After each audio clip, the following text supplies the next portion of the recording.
Inside Digital Transformation podcast. Inside Digital Transformation explores how organizations of every size and shape are using technology today to survive and thrive in the face of relentless change. If you are a business or technology leader charged with making the most of digital transformation in your organization, then this podcast is for you. And now here's your host, Alan Bernard, a technology journalist, editor, and copywriter who has been covering the intersection of business and technology for over 2 decades. Hi everyone, thanks for tuning in. Today I'm speaking with Claudia Contreras, Executive Director of Global Sustainability Services at the computer giant Lenovo, about how business leaders can implement sustainable digital transformation. Sustainability is key to ensuring a future in which all of our children have the same shot at achieving their full potential as we did. If we continue down our current path of unrestrained and unrelenting consumption without consideration for the long-term impacts it is having and will have for generations to come, the chances of that happening diminish by the day. Claudia, thank you for being here. Thank you for having me. Great. Appreciate the time. Yeah, absolutely. I'm looking forward to it. So it's going to be a good conversation. It's an important conversation. You know, digital transformation today obviously is a hot topic, right? But I think everyone's kind of got sustainability, at least I'm hoping, front of mind when they're starting to think about technology. But first of all, we have to kind of level set and talk about what is sustainability, right? And what does it actually mean in terms of digital transformation? So why don't we start there and we'll just jump in from that. Sure. I mean, yeah, and I appreciate the time. I mean, this type of forum is great for us to be addressing these things very directly. So for sustainability overall, it's a very hot topic at the moment, like you rightfully said. Not only are individuals thinking about it, and us as individuals, we also act this way as consumers, we're looking for that sustainability aspect. But right. When thinking about organizations and what's important in parallel to digital transformation is that we're thinking about it in a way to sustainability for the effort of, yes, on one side, it's climate action, mitigation of climate action, making good on the commitments that we're making as corporate citizens. But then it's also, what does that do to our overall business and how we can embed sustainability in the fabric of our business without it having to be a side project, a side thing. It's truly embedding sustainability into a business where the focus really should be from a corporate side. Because if not, and you're treating it as a side thing, we're not going to make the kind of progress that we actually need and the commitments that are needed. So you had asked the question, what is sustainability? Yeah. It means sustainability. I mean, it's a loaded question, but sustainability is the way that we position our efforts. So what we are doing now is in function of, we're thinking about what this will mean for the future. And in the sense of digital transformation, how we are leveraging data, technology, and that information that we can gather to make the right choices for that future. Okay, but what is sustainability? Is it carbon footprint? Is it upcycling, for example? You mentioned that in your email. Is it maybe holding off a technology refresh for a year? Is it buying off lease equipment so it doesn't have to be made new? That type of thing. That's kind of where I'm going. So what does it mean to be sustainable today? Because I think from a consumer point of view, when I think about sustainability, I think renewables. Right. I think recycled goods, I think recycled packaging, but that's just the tip of the iceberg as far as what can be done, certainly from a corporate side, because you have supply chain, you have partners, you have, right? So that's kind of where I was going with that question. So yeah. So I mean, from a corporate standpoint, and when it comes to what sustainability really means, you start off with where we are. So the purpose here is that we need to reduce our carbon footprint. It's like a way of measuring it and to know how more sustainable you are becoming. One, you can measure it. Is the first step is to say, how can we reduce our impact and make a positive impact from our operations, from our business, and what we're doing? So the first step of that is, where are we today? So you measure where are you today, and then how am I impacting my environment? How am I impacting through the business and operations that I lead? So then when reducing your amount of impact and making that impact positive, that is the path towards being sustainable. Now, in practical terms, what does that mean? It means producing goods in a sustainable way, leveraging materials that are sustainable, leveraging renewables, upcycling, and making your products durable, repairable, and reusable. So it's designing the sustainability within your operations, your products, so they can be leveraged in a positive way. Unlike the planned obsolescence that I grew up with, that's not the mindset. That is a sustainable mindset, correct? That's correct. And I think you're touching on a specific thing. In our traditional consumption model, and what, unfortunately still is highly prevalent, is the linear economy, where products are made. We commonly refer to it as a take, make, waste model. So products are made to be, resources are gathered, they're made into products, those products are used. Once they're done with that first use, then they become obsolete, they become waste. That is complete opposite to nature. It's the complete opposite of what you would find in what we are transforming into, and the intent, the goal, and the path towards becoming more sustainable is transforming to a circular economy. Circular economy is very much mimicking that natural state where you are designing products, you are designing your consumption. So it is not planning for the obsolete. Instead, it's utilizing materials that can be renewed. It's looking for that use of a product, but then what will happen to it once that first use is up? What will we transform it into the next use? How will we extract those materials and resources so they can be regenerated? It's regenerating resources, it's having products live longer and having a home for those products once that first cycle is completed. That is the goal. The method is that circular economy. So that's from a technology point of view, that's where we're aiming to get to. So our products are circular and have been designed from the beginning to reduce the waste, to be circular. You're talking about Lenovo's projects. Lenovo's project and the technology. When we cannot. That's correct. So on the Lenovo side, absolutely. But even from a technology point of view, and when we're thinking about technology in general, the path towards sustainability, circular economy is at the center of it. Right. Right now, it feels like that's a goal, an aspirational goal, not one that's particularly achievable.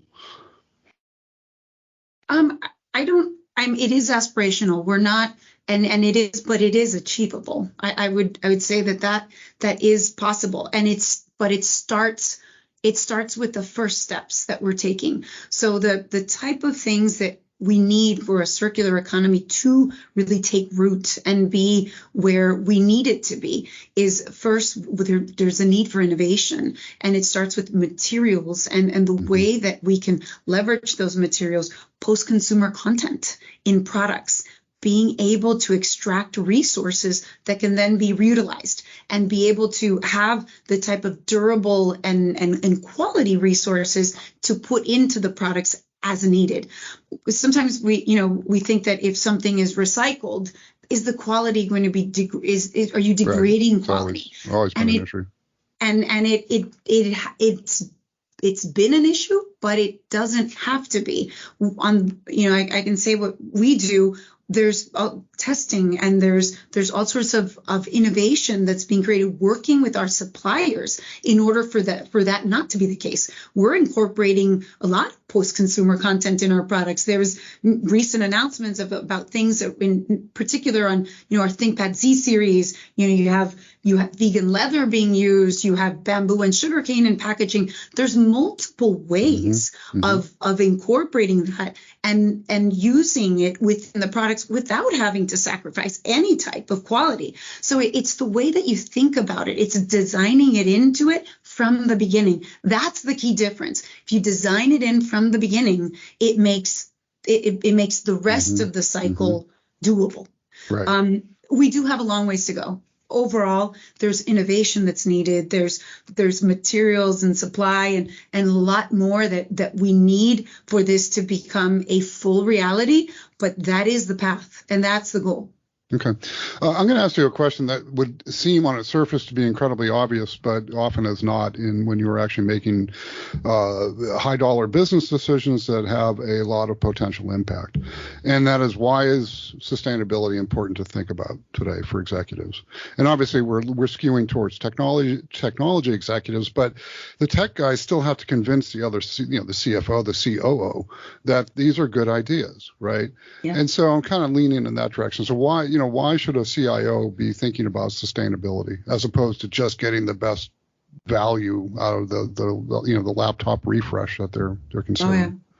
Oh, yeah. That's an excellent question. Well, let me start off with, there's a multitude of reasons, but let me start off with just an example. We used to see RFQs that we were getting requests for quotes and for information about products, and when customers are assessing who they are going to be buying from and what they're going to be buying, we used to see sustainability questions hidden somewhere in one of the many page 12 things or something, right? Exactly. Now, I think we looked at just some information lightly. It's about 90% of RFQs have sustainability questions, and not on page 12. As you say, it's heavily weighed in RFQs. So the point here is that we are seeing a huge shift in what customers are requesting and the way that this is and the weight that it's being given. So that's on the practical terms. So you have customers are beginning to demand it. And the demands are also tied to brand, image, and commitments that are being made by these same corporations. Lenovo is an example of that. We're committing to net zero. We have Science-Based Targets Initiative validated commitment, but that by 2050, we will be net zero. In order to do that, there are many things that we need to go do to make that possible. So we are assessing suppliers and who we are going to be working with, it's important. And we cannot make good on those commitments if that wouldn't be the case. So right. You have consumers demanding it because of their own commitments. Then you have regulators. So if you need somebody to twist your arm, there are plenty of right. regulations now that are popping up that will be forcing companies to, one, disclose, and secondly, actually do something about it. So you have the pressure on the consumer side, you have the pressure on regulation, and if that's not enough, employees, people that if you want to attract the best talent, this is also top of mind for more and more individuals that if you want to attract that top talent, that this is an important topic. So it's coming from all angles. Okay. And it's I'm not going to say it's exclusive to technology, but we are all feeling it. And that's why, you also see it in companies left and right that are bringing this up as a topic that they want to be focused on. Okay. Okay. Yeah, I'm thinking of the CIO of a consulting firm, for example, right? Mm-hmm. The CIO of a food service firm. They're consumers of technology. They're not creating technology. They're simply using it to further their own businesses. Mm-hmm. What's the argument that CIO makes? Is it just simply brand, reputation, attracting talent? Or is there I just feel like there needs to be a business impact, a business operational, something positive to the bottom line that they can take to the CFO and say, look, if we do these things, then we can actually get a measurable return on sustainability and not just feel good. It's not a feel good metric, right? Oh, yes, absolutely. I think if this were just a feel good, this would not, this wouldn't have traction. Okay. Other than the brand value side of it. So leaving that to the side, as you mentioned, I'm going to go back to our circular economy examples. Circular economy at the net, and again, going back to the whole premise of it, if you peel back the onion, circular economy is about reducing waste.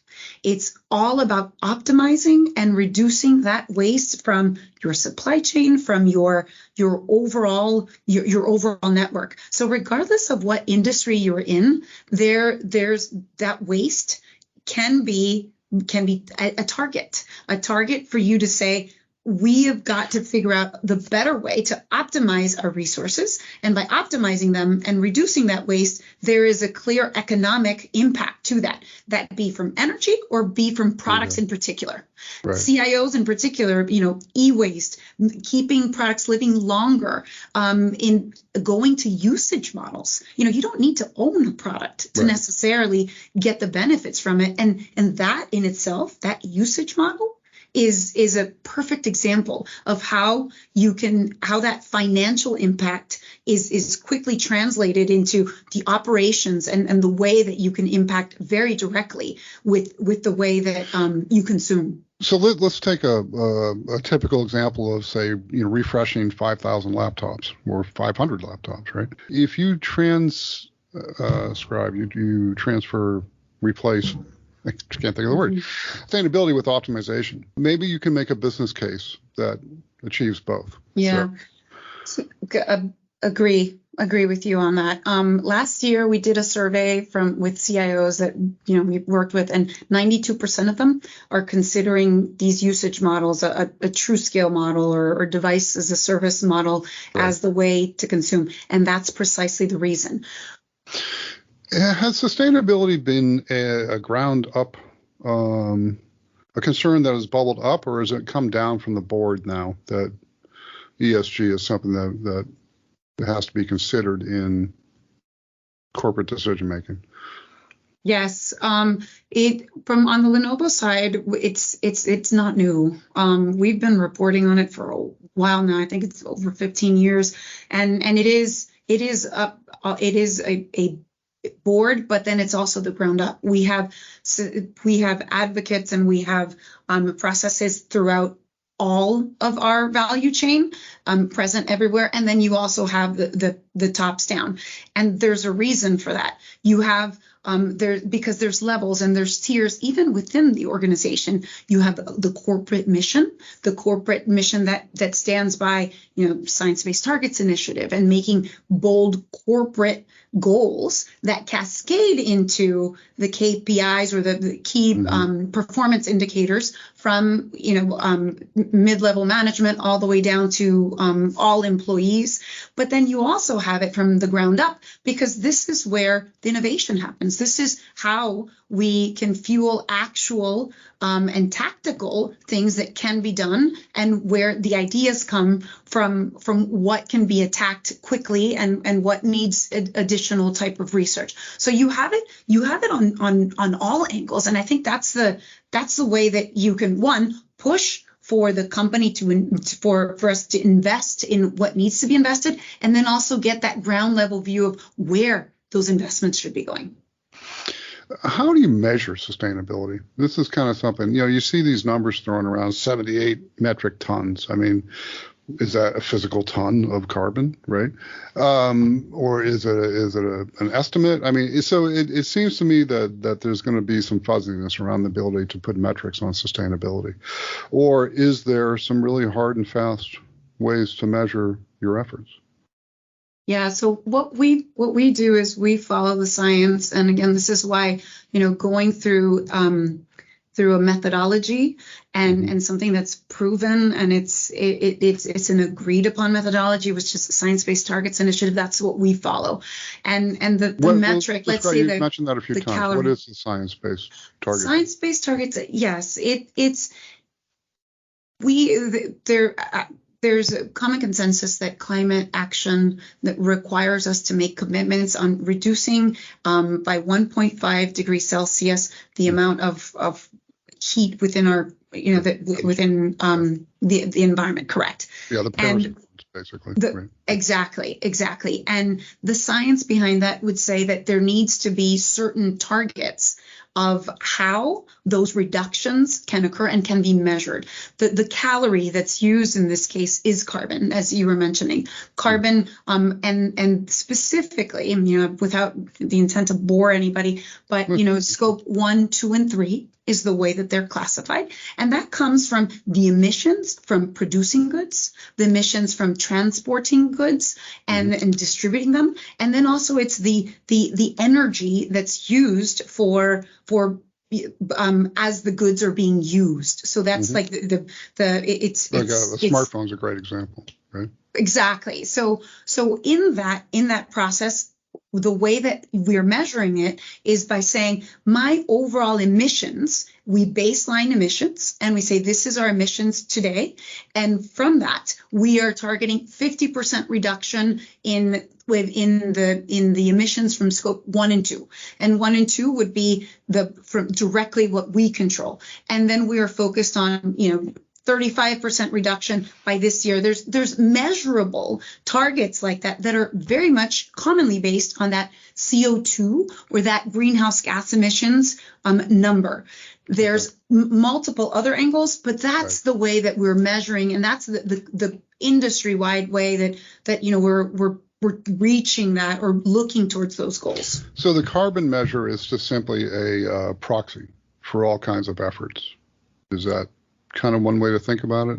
Because sustainability means so many more things. I mean, there's a humane aspect of it. There's a societal aspect to it, right? There's exactly. Okay. Yeah. So when we think of sustainability and the way that we've been addressing it up until now, we're very much thinking about that environmental side, like more of that is commonly measured by CO2. But you're absolutely right. Biodiversity, getting into aspects on the social side. When we talk about ESG, so it's environmental, social, and governance, that's when you look at the full side of it, and that's how we measure it, at least on the Lenovo side, and most corporations would measure it that way. But the carbon is that calorie that you leverage to measure your impact, to baseline and track your progress. So what are some of the technologies that can be brought to bear today to increase the sustainability of digital transformation as a whole? I want to touch on one that I think is very much at when we think of how we can take this a step further, there is innovation needed.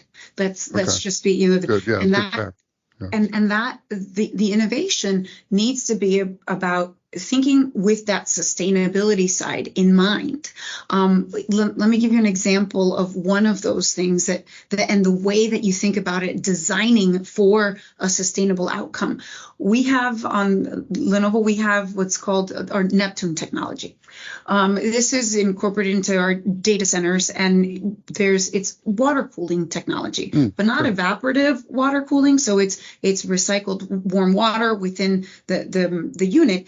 It reduces the amount of heat. It's effective. It's 99% effective. It reduces by the amount of energy consumed by that same data center in a traditional way. It reduces it by 40%. So if you think of the energy consumption that it takes to power our devices, the cloud, how we are able to do everything. ChatGPT is a huge carbon footprint, for example, massive. Bitcoin, right? On and on.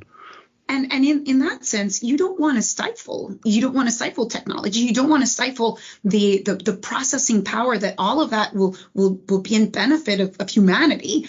But then you also don't want to end up with these massive data centers that are sucking up energy that we are then, that's energy that's not clean. So think about it in designing for that, thinking about if we can have a clean source of energy, wind, hydrogen, renewable energy. All of the above, nuclear. Exactly. All of the above, right? Yeah. So there's that piece. You take that energy, and that is your source. You put it into a system like a Neptune, where you have water cooling. That's already an efficient way of and that's been around. That's the old it. technology. That's been around since I started writing about data centers 25 years ago. And then by leveraging that and designing it so where you're saying, okay, now we take that and we don't treat heat as waste. We don't, even what's left, because most of the data center and that energy consumption is spent on cooling it. It's spent on ensuring that it doesn't overheat. And the more power, the more heat. So then now you're getting into a mode, well, let's look at heat not as a waste product. Let's look at the heat and use that heat for another purpose. Let's use it to heat our water system. Let's use it to power something else. Heat is energy as well. So now you're thinking clean energy source, effective way of managing a data center and using technology, software that can help you turn things on and off, and then you use that heat to power something else. Then you're really thinking about that approach where it does become usage of products, not as waste, but as more of that resource for the next thing. So this is the type of innovation and the type of mindset that we need to get to in order to truly make those large strides. Okay. So I'm curious what policies can be put in place from a CXO perspective that helps facilitate sustainability. So there's a number of things, and it really does depend on what the corporations,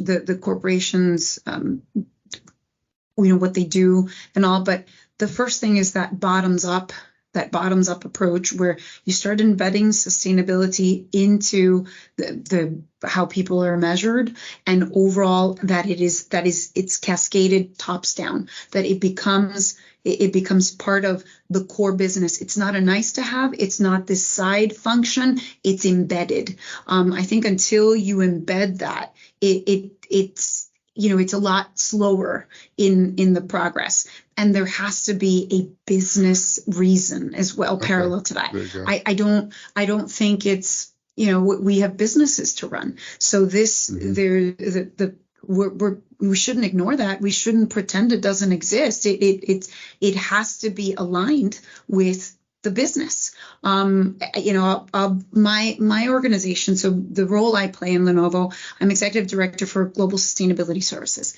This is a portfolio that we deliberately created because there is the need from our customers. They're demanding sustainable options.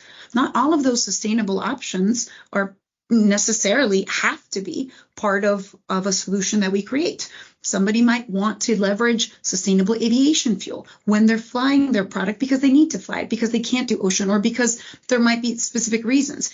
Not all products and not all customers will need it. Well, maybe we can give them an option for that. These are the types of things where we're embedding the business side with also enabling customers to make sustainable choices and making it part of as an option to choose from, and that can be productized and that can be incorporated into the business. I run that portfolio, and it's a valid business and it's a valid function because it hits on both sides. It helps us with our own corporate mission, and it helps our customers down their path, and it's part of a business that's generating revenue. Gotcha. I thought sustainability services were internal to Lenovo. You have an external facing group that services customers. That's what it sounds like. Is that right? Absolutely. The way that we got to this point was that, we were doing a whole lot on the Lenovo side, smart packaging, like I was mentioning. We were looking into biofuels, and you have all of these networks and partnerships have been created for our own purposes. And the realization is that it's not just us. We are not the only ones that are aiming towards net zero. We have our customers that are needing the same thing. Well, how can we help them? All right, Claudia, thank you. We've been given the flag to time to go. But no, we're up, so I appreciate it, the extra time. Thank you. Thank you so much for the time. Yeah, thank you, Claudia. I appreciate you making time for me. Cheers. Okay, all right. Bye-bye. Thanks, Alan.